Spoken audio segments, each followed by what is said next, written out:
Yeah, it was the site of an accident way back in the 70s involving Harold McCluskey, who became known as Atomic Man. Now, Kathleen Jacobs saw the process being taken to clean this and other Hanford cleanup projects planned for this summer.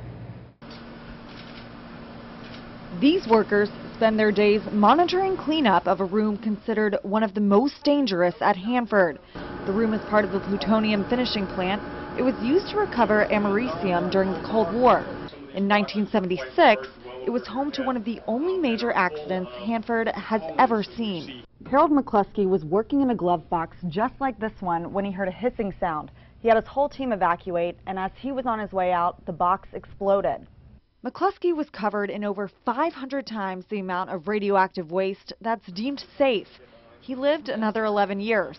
The explosion wasn't considered a cause of his death. Now known as the McCluskey Room, the site is being cleaned before the building is demolished. Our workers are very skilled at what they do.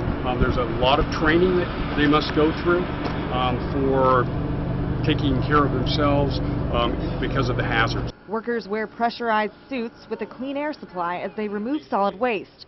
That waste goes into small tanks before it's shipped to New Mexico to be stored underground. The bolt torquing sequence, the number of bolts, the construction are all designed to keep the hazard inside that waste container. Also this summer, Hanford groundwater will be filtered for uranium for the first time.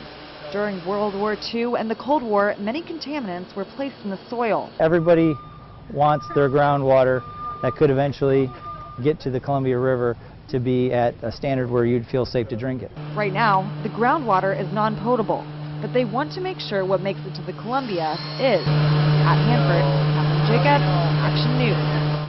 Now, the plutonium finishing plant is about 2/3 deactivated, cleaned and ready for demolition.